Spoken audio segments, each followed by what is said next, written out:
So I make sure that the uh, mic is right on.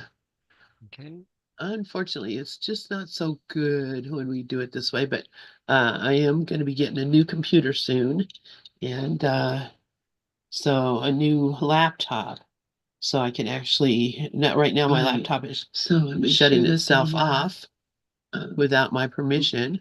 Oh, It just says, "Whoop, I found a problem. I'm shutting down."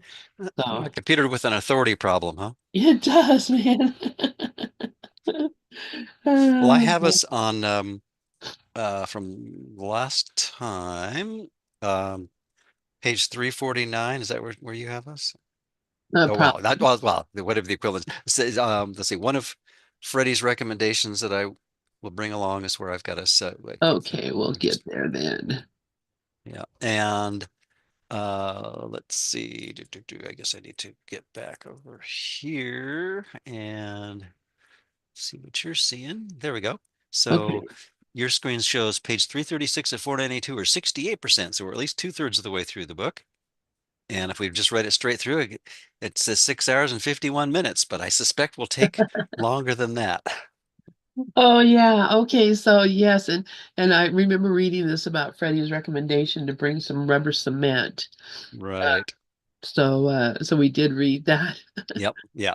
So, Uh, so we're reading Absence from Felicity, the story of Helen Schuckman and her scribing of A Course in Miracles by Kenneth Wapnick, PhD. Helen's biography by Ken, which, as we've been saying almost every week, and certainly since the first week we started rereading it, at least a decade had lapsed between readings for me. And the first time through it was, what a great biography about the lady who scribed A Course in Miracles. And it's like, what a great story about everyone's resistance to undoing the belief in separation. Pretty funny, huh? Yeah, it is. It is. Yeah, I love it. All right. So so we okay, so do you want to read? Sure, sure. Okay. One of Freddie's recommendations was that I bring along some rubber cement in order to take an impression of the object I would find. I did attempt to use it for the ring I found, but the cement did not hold the impression. Bill's letter concludes, the travel folder on Israel is most helpful and fascinating, but most important of all is our daily awareness of your continually expanding venture in faith and your eagerness to share it with us. Peace and love, Bill. And it continues on August 15th, Helen wrote, Dear Ken, by the way, it sort of came to me it might be a scroll, and Bill had once thought it might be too. Can't say really. I am at the point where I did settle for pretty much anything. We got some guidebooks to Israel just in case. I really do hate this uncertainty. In a sudden rush of religion to the head, I went down to St. John's and in brackets a Capuchin church opposite Pennsylvania Station in New York City and heard mass there. I thought the idea was for Bill to go too, which he did. Um, it didn't send me, but it did send Bill. In fact, right out of the church. I doubt if we'll find it, in brackets, the answer there. Bill said it's all right if you think you get brownie points for it, but he somehow didn't see it that way. No more did I. Sad, isn't it? It would be so easy that way. I was really disappointed about, in brackets, the church. Somehow I keep hoping that sort of thing will turn out differently, but it just doesn't seem to. Nor do I have your happy way of looking at things as lessons, even though we have been assured that they are repeatedly too. What do you think is wrong? I know it's not anything external, but couldn't it be that something internal got set off somehow? Never seems to work. Perhaps you can come up with a better idea. And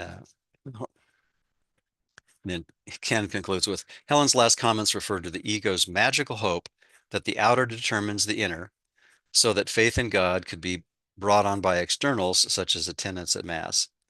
The letter then concludes, this is due to be the big week, in brackets, of my entering the cave, close brackets, I expect. Here's hoping but I don't know for what. Things at least seemed to be better when I thought I knew what I was doing. And you? Love, Helen. So I just to pause for a moment there of thinking about wanting to make externals do it for us. I think, well, there's the yet another expression of level confusion. And in a little less than an hour, I'm going to be facilitating a class for School for Course in Miracles, an immersion program on form and content, which I've been thinking about a lot the last few days in preparation, thinking about how much we're totally mesmerized by form, and we think that if we can get the forms right, if I can just rearrange my little space-time dream and get all the forms that I want to line up and all the forms I don't want out of the picture, then the content of my mind will change. Well, we keep trying that, but it never works, does it? No, it doesn't. And I'm looking, I have a book here from that Ken wrote called Form versus Content, and then its subtitles Sex and Money. Uh, Hmm.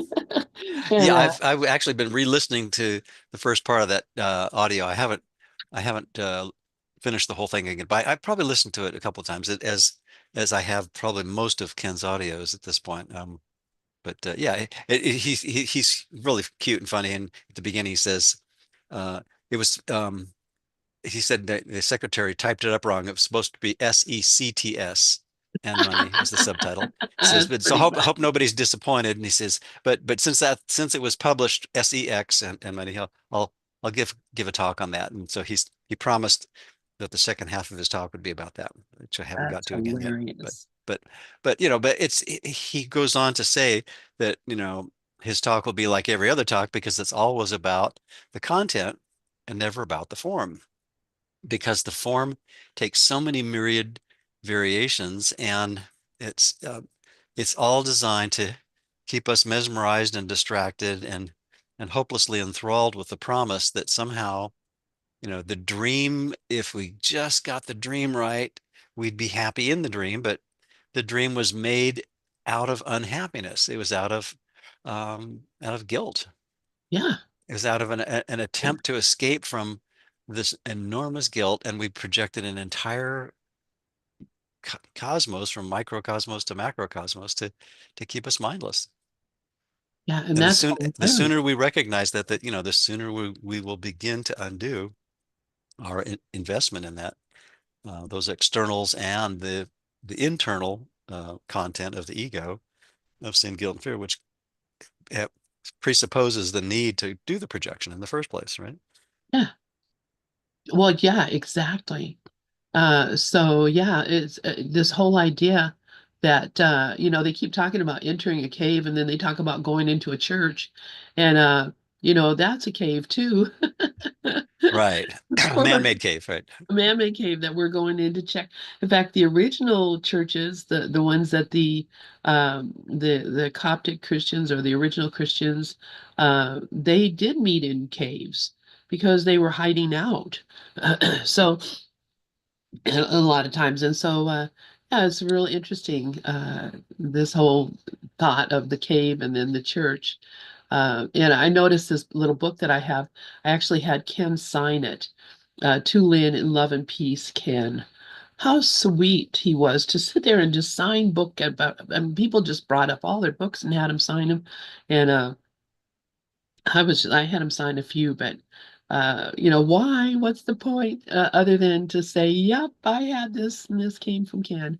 But talk about form versus content being Mhm. completely mistaken. Uh, Yeah, yeah. Well, and that's what you're talking to, is the celebrity culture, and I think Ken was just being polite and doing what was normal.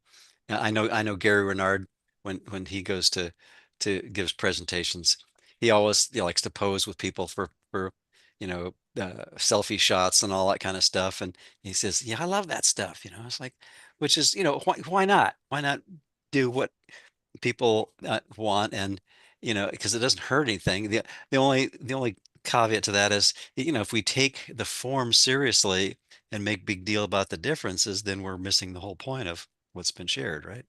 exactly, Yeah, exactly. yeah, yeah. So, but it's tempting. when you see the man to want to touch him and to get his autograph and get your picture with him, which I do have pictures of me with Ken while he's signing those books Yeah. and giving him I one. couldn't help but flashing on the life of Brian when, you know, Brian's trying to escape from the Romans and he's running fast and loses a shoe but meanwhile he's got this throng of followers that think he's the next Messiah or something and so hey, he's given us a sign. Let us in honor of him, to take off one of our shoes too as we follow him and chase him around the countryside, And Yeah, anyway, yeah, it's that's the so kind of thing funny. that it's so absurd but with, the point is, we all do that kind of thing and mostly unconsciously. Yeah, because we want to feel connected to that Right, source. right, right. And that's normal and natural. You do want to feel connected to the source. Hmm. Um, and the fact that we're avoiding that connection in the rest of our lives is, pretty ironic. But that's we're here to learn. That's a really excellent point, Lynn. And as you're saying it, I was thinking, every moment of every day, every split second, we have the opportunity to feel completely connected to the reality of everyone and everything.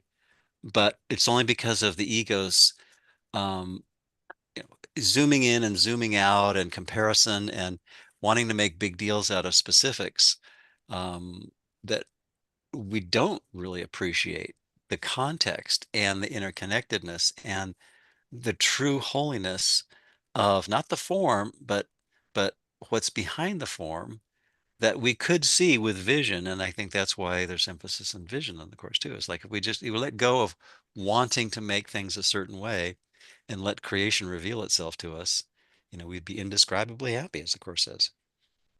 Yeah, indescribably happy. How do you describe that? Oh, You use words like ineffable. yeah, I can't describe it, but it's indescribably. Oh, yeah, There's okay. a good adjective for that. It's called It is, yeah, ineffable. Yeah. ineffable, or withable. I don't know if you've heard that one, but it has to do with a F-U-C-K in F, Yeah, but I kind of gathered. Yeah, yeah. Yeah. and you become in F-U-C-K withable if you do this because nobody can F with you. Right. Nothing real can be threatened, basically. Exactly. Yeah. Right. Hmm. Oh my gosh. So do you want me to read? Sure. Okay, so this is a letter from Helen, August 6th or 7th. She says, Dear Ken, as is obvious, I'm not quite sure what date it is. What I do know, though, is that it's getting into cave week, which I still find very unsettling.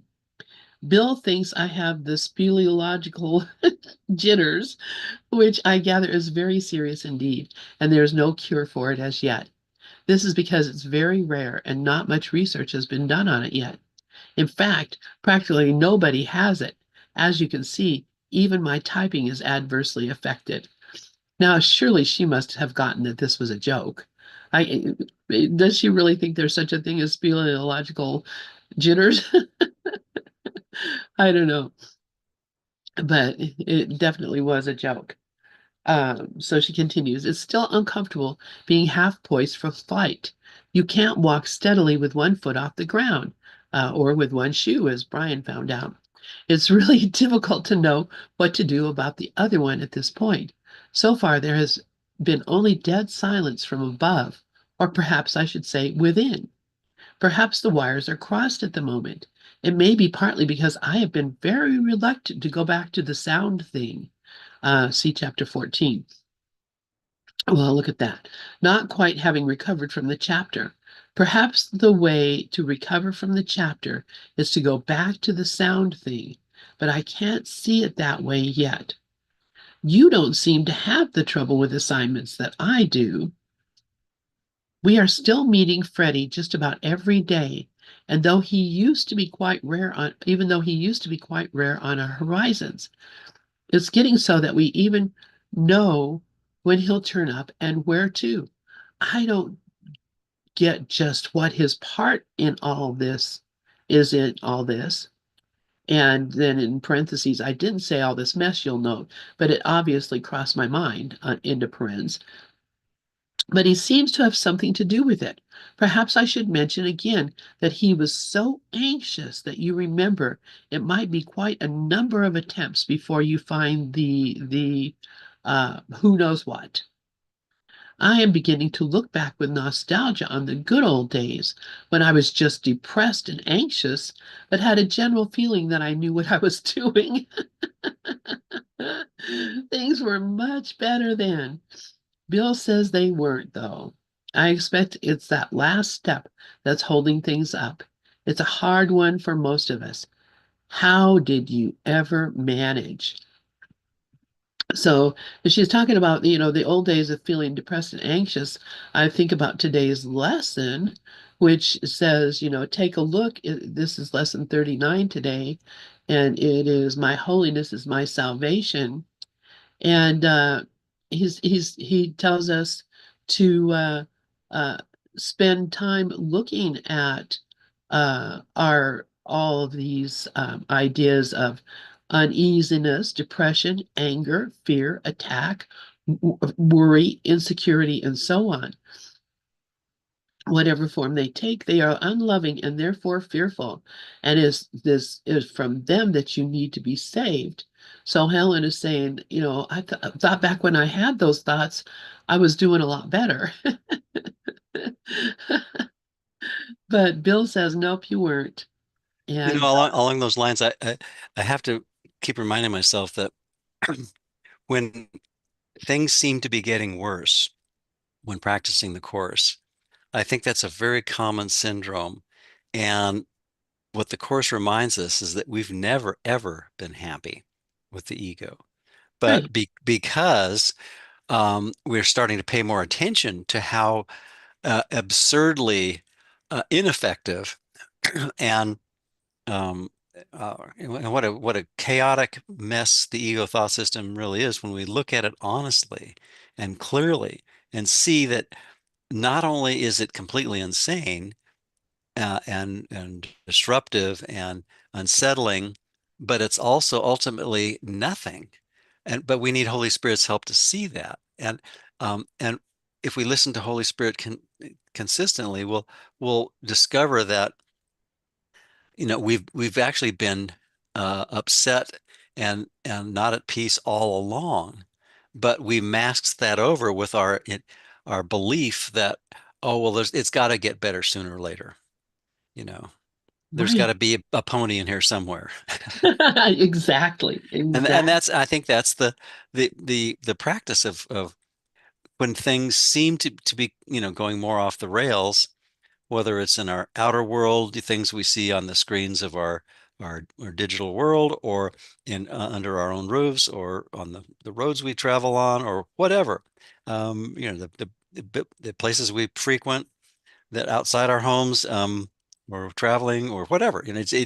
If we can just remember that things have always been insane in space time, because the whole premise of space time was insane, then we don't get blindsided by when things seem to get worse. And we can put it in perspective. It's like there's no order of difficulty in miracles, and there's no order of insanity to the ego. I mean, it's everything that the ego comes up with is insane. And we've just learned through trying to make the ego work to basically sublimate, deny, suppress, and otherwise ignore those promptings that say, get the hell out of that virtual desert in your mind. Um, and Holy Spirit just says, you can come home whenever you want. It's like the Glinda the Good Witch that he says, Yeah, you've got the equivalent of ruby slippers in your mind, and you could see peace instead of this, and you're not upset for the reason you think. absolutely.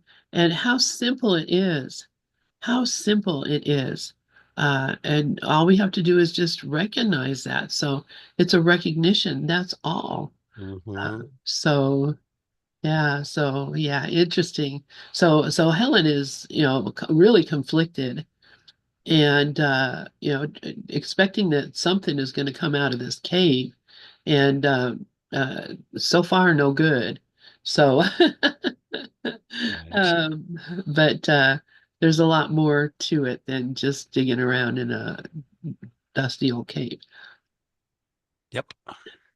All right. So continue with this letter from Helen.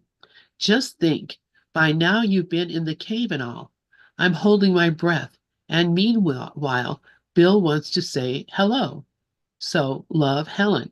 And so then Bill writes a little letter to Ken in the same paper, same envelope, whatever. Dear Ken, Freddie and Angel, in brackets, his friend, are stopping by my apartment on Thursday for a visit. Perhaps they will tune in on your progress today. Somehow, I think today may have been important for you, but we shall soon know. As always, your daily letters are a source of great cheer. Love, Bill. So that was when they were expecting Ken to be spelunking. Uh, Uh-huh. Uh, so then Ken says, in this next letter, after a brief experience to the cave, Helen mentions my parents who were quite upset with their son's rather strange, to them, behavior of becoming Catholic and planning to enter a monastery. And so this is August 9th. Dear Ken, this is C Day, about which I am quite apprehensive. Not that I think you will have trouble, but I don't know what if any, or even if, or wait, I don't know what or if, or even if, dot, dot, dot. It's too bad about you not hearing from your parents, and I more than understand your concern. It occurred to me briefly that I might be able to help. And then in brackets, Helen did see below chapter 16, end of brackets. But I wouldn't do anything about it unless you agreed. And maybe you've heard from them by now and know that everything is all right. I know it's hard on you to handle this, particularly your mother, who does seem to have a self-destructive lifestyle. Unfortunately, she may still think it will work. You have the happy, and so she's talking to him about his parents. And I was thinking about this earlier too. I guess he must have told them what he was there for, because for most Jewish parents, it's a joyful thing if their child goes to Israel. So for these guys, it's not, oh, happy days, my son's in Israel. It's happy days, my son's in Israel, but joining a monastery, becoming a Catholic. Uh, Not exactly the joyful news most Jewish parents would be having. right. Uh, Helen continues, you have the happiest knack of leaving things to the driver with a capital D, driver. So I guess you know better than I what to do about your folks. I suppose the same applies to whatever happens in the cave or out of it for that matter, dot, dot, dot. Do you think something definite will turn up? Perhaps the cave is merely a little part of a larger something, as you wisely suggest. We are doing a particularly fortunate lesson for today, along with you. The light has come was the lesson that they were doing that day. It seems especially good for Cave Day, whatever may come of it. Mhm. And I'm grateful that you sure don't discourage easily. That is a prerequisite for everything. I send my love again, Helen. So Uh, that he was Go basically ahead. Jesus is my headlamp, right? For spelunking. F for Spelunking. Yep, he's the Mhm. driver and the headlamp. He's the whole car. He's Yep. the whole vehicle. Okay. So Helen's letter of August 10th, my second day in the cave, contains a reference to the quote, troubled young man, unquote, I mentioned above, whom I was helping to work through a psychotic break. I had been dissecting with him with Helen and Bill in my letters. I forget now the specific parallel Helen alludes to in her comments. That's a letter that we don't have. All right, August 10th. Dear Ken, now it's after cave day, and I do wish we could hear something.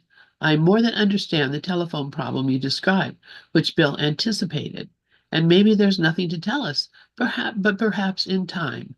You seem to be having quite a celestial adventure up there on the hill. I doubt if it's really place related, though. In fact, I think there is even biblical evidence to the contrary.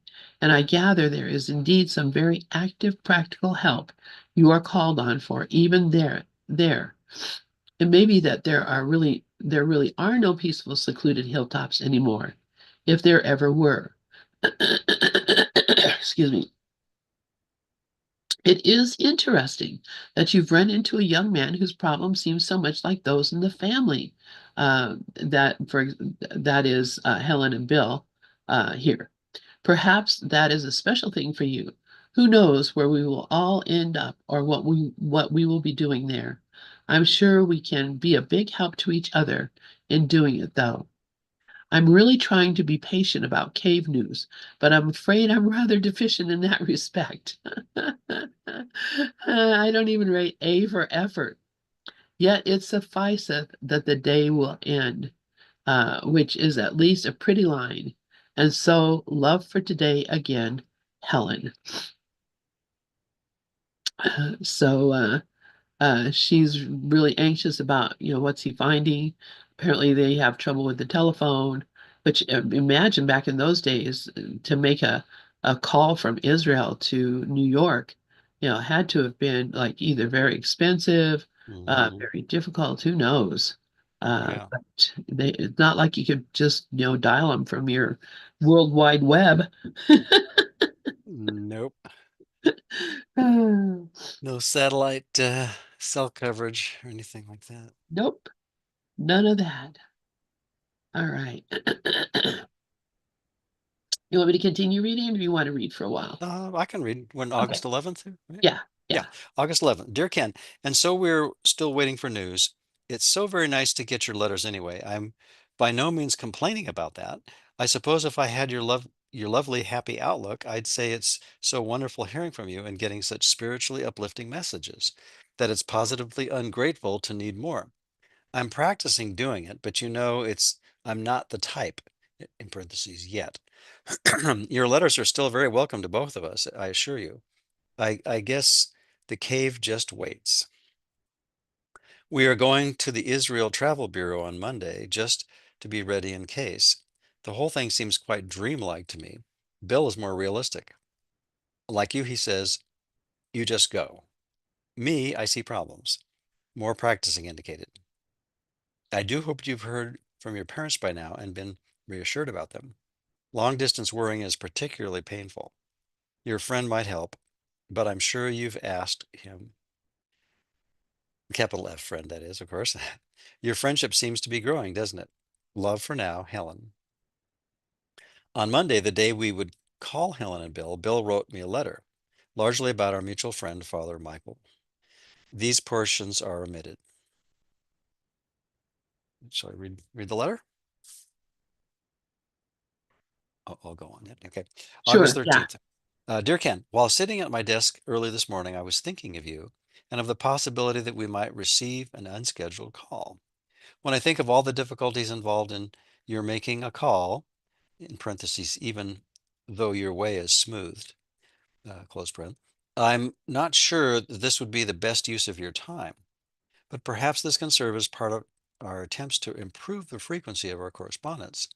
This time I thought maybe Helen would like to add something at the end since she has been representing us both so faithfully.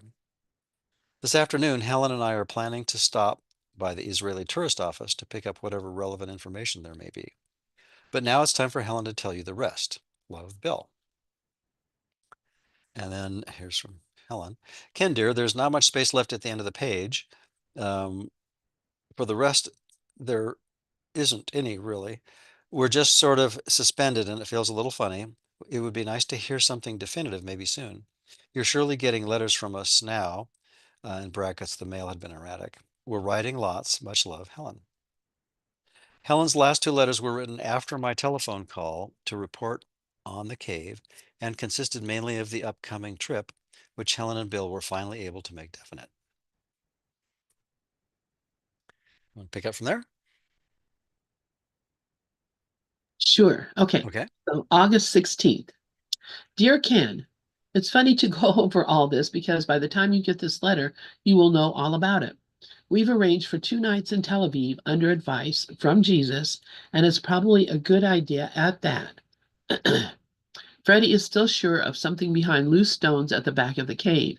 He is sure the place is particularly holy because of it. I think he may be referring to the past, which your letter about the history of the area suggests. So we'll be there shortly. I don't think we'll write after this week because we could just as well bring the letters in person by that time. And so you seem to have been right about our vacation after all. It will be lovely seeing you, though my own certainty stops there. Love, Helen. Bill added the following. Dear Ken, we received 3 letters from you this morning, which has indeed brightened our day. Once we get the idea about no order of difficulty in miracles, Helen and I should be well along toward accepting the peace and joy that radiates through your letters. We will have a great deal to talk about, and very soon, since our arrival will probably be shortly after you receive this. Love and a happy reunion soon, Bill. August 17th. It's interesting. If we could pause for a moment. I was Yeah, just thinking, just listening to this dialogue between Ken and Bill and Helen, it occurs to me that, I think probably my impression, I think, is being further confirmed that, it was really, um, well, Helen and Bill obviously were meant to receive the course, but Ken's clarity and support, and he was just at the perfect place at the perfect time to not only get the course but also to appreciate it on the deepest levels, in order to convey it, over a span of decades with such clarity. I mean, it's it really is kind of obvious, and Helen and Bill acknowledged that in their comments to him. yeah, and absolutely the faith that he had, not only to go to Israel, Hmm. go to the cave, go digging around, looking for things, on what was the, he was such a mystic. And I think folks don't even recognize, they think Ken was a intellectual learned scholar of the course, but Ken was a Well, that too. total mystic. Right. He was totally informed by spirit, and Hmm. his intellectual capacity was really just an add-on to that. Right. Right. I mean, he I think got it. he was a mystic in the best sense of the word too, because he was also profoundly pragmatic, as well as being, and grounded, in not in the world, but in how to live in the world by listening to Holy Spirit, and not taking the dream seriously, and yet doing his part with honor, as one of his books describes. Yeah. Yeah, Well, yeah, I'm gonna read exactly. Dove's comments, and thank you, Dove. Okay. And Dove put in the chat, there are no accidents here in God's plan for salvation. No accident that Ken appeared when it was time to teach ACM. Yes, indeed. Thank you so much, Dove. Yeah, that's so true, isn't it? I mean, I think I feel profoundly grateful that, Ken was around when he was, and that we were all benefiting from that work so profoundly. Yeah, Yeah, yeah. thanks, Dove. It's such a gift, and of course, Ken having had such a prolific uh Oh life yeah. afterwards, where he was writing all the time. Not only was Hmm. he writing books, giving lectures, giving Hmm. classes, but of all every single person who I've ever talked to who wrote letters to Ken, he wrote back to them. And every single, I mean, he must have been, because I know many people who actually wrote him, like, once a week, or whatever, at least. And here he would read their letters and write back. He would reply, and not just like little letters saying thanks for your letter, it was good to hear from you. He actually went into some great depth. And we have a friend, Jimmy Laws, who did a book. I think it was called Me and Ken or something like that, where he just put all the letters that he and Ken exchanged back and forth. And you look at it and say, "Wow, you're so lucky, Jimmy." But you know what? Any one of us could have done the same thing. Hmm. Any Yeah. one of us could have done the same thing. Yeah, Lori, who teaches a class on later and on Saturday mornings, shares some of the comments that Ken wrote to her, and they're just very sweet and encouraging, and I know a lot of other people have had a similar experience, and he would take the time to write people. And talk about being a busy person, considering all the books and the lectures and later on the videos and it's just an enormous depth and breadth of material. It's staggering. Looking at all the different audio and video and literary titles, it's just an enormous uh, depth and breadth of work, and yet each one of them has the same clarity and inspiration and depth of insight that really makes the course. Um, it complements the course so beautifully and makes it all come alive for us. Yeah, and you think about, oh gosh, how did he have time? We all have the time. I can't even begin to tell you how much time I waste just doing nothing. And yet it's not really wasted if we're um, looking at our thoughts and seeing how following the ego's dictates has not made us happy, because the cumulative effect of that, whether it's an avalanche that suddenly breaks or if it's just suddenly we begin to shift our focus from, which is probably the preferable method but maybe less popular, to gradually shift and give the Holy Spirit more and more credence and weight in our minds, and question and discard the ego's interpretations more and more frequently, right? Yeah. Yes, Yeah. exactly, exactly.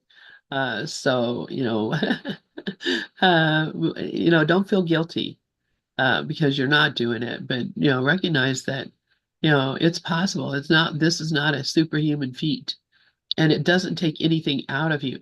Which I think for me, I think, oh man, it would be so hard, and it would be such a strain. And well, if it's hard and it's a strain, then don't do it Exactly. because Yeah. Do not fight yourself, basically, is yeah, the four italicized words at the beginning of chapter 30 that I think is so important is this. If I'm forcing myself to try to fight the ego, then guess who's fighting what? I, it's I'm a gonna trick. I'm gonna pause again for Dove's postscript in the chat. Yes, with a lot of S's, in response to no accident that it Ken appeared when it was time to teach the course. And then he says, and we play Ken every day, Monday to Friday on ACM Gather. I wake up at 5:30 a.m. to listen to him. Monday through Saturday, he says, correcting that. So yes, 6 days a week. There's Ken on ACM Gather. So thank you, everyone, you and Devlin and everyone involved in keeping ACM Gather going. And I know there's lots more that I have no awareness of, even though I know just a little bit about what's on the website, but which probably needs some updates, and we can talk about that offline. But anyway, but yeah, thank you for all that you do, both of you Yeah, and thank everyone you. And yeah, involved. it is wonderful. That's a lady named Prudence, and of course she's on Eastern time. Uh-huh. So she gets up at 5:30 every morning Eastern Yeah, time and plays recordings of Ken. She great. has, she's bought, basically all of them that are out there.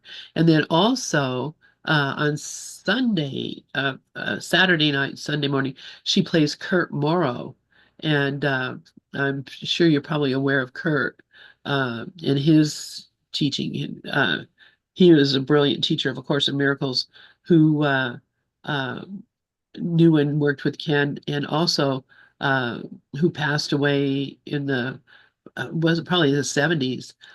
He had AIDS, but he was up there teaching, and his teachings are brilliant as well. So if you're tuning in and you don't hear Ken, you're probably going to be hearing Kurt, and they're interchangeable in my mind. The wisdom and the beauty of their teaching. So let's see, August 17th. Ken, dear, this should arrive pretty much along with us. Now that we have made the decision and even paid for the tickets, it is slowly dawning on me that we are probably going to go. One of the more comforting things to me, a dedicated worrier by avocation, is that all the disasters I'm gloomily anticipating on the way couldn't possibly happen. There won't be enough time. That's The funny. thought isn't a great comfort, though. That's hilarious. My ego's got me booked for disasters I don't have time for. You know what that reminds me of is Mark Twain had a comment that I have a course related uh, revision or rebuttal to that, but I think he's on the right track. And one of Twain's quotes was, "There's been a lot of tragedy in my life, and some of it actually happened." And some of it actually happened. And then Exactly. the course's response, well, none of it actually happened, but we're all working toward that, right? Absolutely, absolutely. So it's hilarious that she's gloomily anticipating way more than the ego can ever have time to do. Hmm. So the thought isn't really a great comfort, though. On the other hand, there is just a possibility it might be a wonderful trip, even a very important one. Anyway, the one thing I do know is that it will be lovely to be with you again. And we do want to see your mountain too. And hopefully the beautiful statue at Latrune, see below. So maybe just possibly all will be well. But did you really have to go so far away? I guess it was really a really inevitable trip, as you yourself suggested, sort of closed in on us all, didn't it? We are still more or less keeping things fairly planless, although there's lots we'd like to see. I can just hear you say there's lots of time. Hope you've heard from your other family by now and that the news is good. It's funny to say, see you soon, but there it is. Love, Helen, and some from Bill. That's great. Okay, do you want to read? Sure. The New York entourage did arrive as scheduled on August 29th, and I met them at the Tel Aviv airport.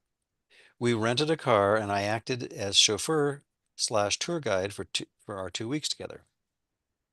I remember that one of the first things I did after their arrival was to shave off my quote Israel unquote beard for Helen. After spending 2 nights in Tel Aviv, we drove north to Haifa. Leaving Louis for the day, he had no desire to go mountain climbing, let alone cave exploring. Helen, Bill, Chip, and I drove to the Arab village of Deir Hana, it's Deirhanna, at the base of the mountain. I had made what I thought were definite arrangements for transportation up the mountain, in parentheses, walking up the community's frequent means of, quote, transportation, unquote, was out of the question for Helen, close friends. But a local school holiday had disrupted those plans. I managed, however, to prevail upon a member of an Arab family I knew to drive us up on his tractor. And so the ascent up the mountain began, with Helen and I sitting tightly together on the back of the cab, and Helen frightened she would fall off, but even more terrified that the bumps would dislodge her retina. Meanwhile, Bill and Chip were riding precariously on the attached wagon up this almost 1 mile dusty and very bumpy road to the monastery. After a pleasant lunch with the two monks and a number of other community visitors, all of whom must have thought there was something very strange about us, not to mention this particular interest in the cave, I took Helen and Bill to the cave. A photograph remains of the three of us standing there. See page P7 in the printed book that I had anyway. Indelibly imprinted on my memory is the image of Helen, wrapped in my raincoat to protect her clothing, perched on the ledge of the interior entrance to the cave, not far from where I found the ring. Helen and Bill agreed with my thinking, incidentally, that I should not keep the ring, but rather should leave it in Israel. After all, the true gift was the ring's meaning to me, not the object itself, the content, not the form. Oh, synchronistic, since that's what I'm going to be talking about in about 10 minutes. We later visited a museum in Jerusalem where the ring was dated from a period before the time of Jesus. We ultimately left the ring with the abbot, and I'm not sure what has happened to it since. We all returned to Haifa and then made our way back across Galilee, visited various holy sites, and then drove down along the Jordan to Jerusalem. On the way, I stopped the car by a little known Muslim shrine where supposedly the tomb of Mary Magdalene is located, and Helen and I spent a few quiet minutes praying there. We then stayed several days in Jerusalem, visiting the various Christian and Jewish holy places. Helen and I also went to the Abbey of Latrun, that's Latroun, the Trappist monastery in which I had spent 3 months. In the church was a truly beautiful statue of Mary, see page P11, to which I felt strongly attracted and which Helen very much wanted to see. I shall discuss Helen's attraction to Mary in chapter 16. At one point during our Jerusalem stay, Bill became insistent that we visit Qumran outside Jericho, the place where the Dead Sea Scrolls were found. They had been buried in the caves immediately adjacent to the home of the Essene community. A few months earlier, I had driven with some friends past this site, and the decision to stop there was left to me. But I did not feel we should stop. Perhaps some other time I would go there, I thought to myself, but not then. The quote, other time, unquote, had now obviously come, and so we all went to Qumran. The result was totally unexpected, as with the Mayo Clinic episode years before, appropriately recalled by Bill over the summer. See Helen's letter of July 31st. The strange events of the summer finally received their explanation, as I shall now relate. Do you want to pick up from there? Sure. And wow. And so they went to Qumran, which is we've talked about that a lot, where the Mm-hmm. Dead Sea Scrolls were found. Mm-hmm. And then and before that they went to Latrun, and they also went to a Muslim shrine, the tomb of Mary Magdalene. So supposedly. Supposedly. Mm-hmm. Mm-hmm. But this is the thing that I think a lot of people don't understand or recognize. Islam came from Christianity. It was um, Jesus and his mother, Mary. There's a whole chapter in the Quran about Mary, Jesus's mother. Hmm. There's a lot of talk in the Quran about Jesus. And so I find it really interesting that they had a shrine to Mary Magdalene, Mm-hmm. Mm-hmm. which a lot of the Christian church has vilified as being a prostitute who Right. was Mm-hmm. actually just a wealthy woman who sponsored Jesus and sponsored his people, and is considered by many to be his wife and the mother of his children, which uh, And Gary Renard's fourth book certainly goes into some detail about Jesus, Buddha, and Mary Magdalene's multiple lives together. Half dozen or absolutely, more of them, I think. yeah. And we read that book, and it Mm-hmm. absolutely, Mm-hmm. you know, Yeah. I'm a believer. Oh, yeah. Yeah. Okay, so almost from the moment we arrived at Qumran, Helen was visibly moved, most uncharacteristic of her. As we stood on the site of the ancient community, we looked across the roped-off area to a series of caves, including the ones where the scrolls were found in cylinders, not unlike what Bill thought might be in, quote, my cave. At some point, Helen burst into tears and told us that the cave in front of her was the exact cave she had seen in her vision of the God is scroll. She then exclaimed that she was standing on the holiest place on earth.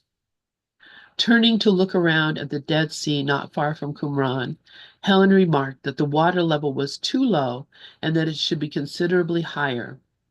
Bill consulted his guidebook, and sure enough, it stated that 2,000 years ago, the water level had indeed been much higher. Helen and I were then walked toward some of the ruins, and she told me of her strong impulse to walk over to the area which the Essenes had used as their cemetery. But then she felt an equally strong impulse from Jesus not to do so, hearing him say to her, "Let the dead bury the dead." And so Helen stayed away from what she almost certainly felt to be her own grave site 1900 years ago. So uh, So even I though Helen resisted the idea of reincarnation, she obviously was somewhat Yes, convinced it was that it true. was real for her. Yeah, Yeah, that I'm that past going life. to go and find those pictures uh, Okay. because I'm pretty sure they are here in they've got to be right. Yeah, they're in the print version I have. They're after page 213, and and before page 215. So there's Uh, about 15 pages of photos. Yeah. okay, I don't see it listed, but I'm just gonna leave that there. I'm just gonna scoot through, zip, zip, zip, zip, zip. There's a statue of Our Lady of Latrun Abbey of Latrun, Israel. That's what And I'm looking for. yeah, and there's the God is scroll, which it says, and Ken says, which I had made to Helen's specifications.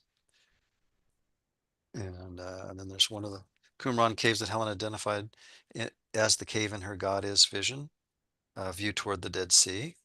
And yeah, so there's a number of I'm photos in the zipping through and not seeing any print pictures, print version. Yeah. but they are in my print version. Uh-huh. So they've Yeah. got to be here somewhere. Maybe not, though. Yep. I'm Yep. zipping, zipping, There's a zipping. handful of pictures about the Troon and Qumran parts of their Yeah. Well, story. shoot, I wanted to find those and put them up so that folks could see them.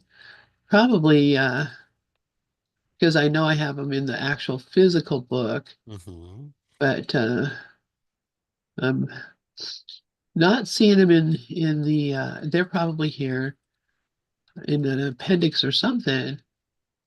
I'm really zipping through. Okay. Okay. uh,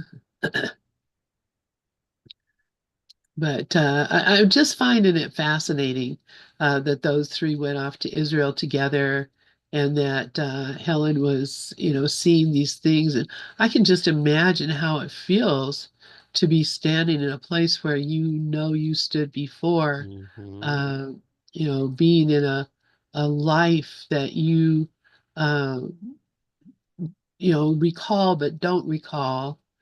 Uh, it just is fascinating to me, this whole thing. So, yeah, here I am in lots of, unless it's in one of these, nope, shoot. Oh, well. Oh, well, Why don't we pause it there for now? I need to scoot to the the next presentation I'm doing, um, and as always, I appreciate the hour I get to spend with you on Saturday mornings, Lynn, and sharing with everyone else who wants to listen, join in with us. And thanks to Dov for the absolutely. comments as well today. I do too. And I so appreciate you and so love you, Bruce. And Likewise, likewise. uh, I will see you next week. Alrighty, have a great week, and look forward to picking up where we left off. Very good. Thank you so much, Bruce, for all.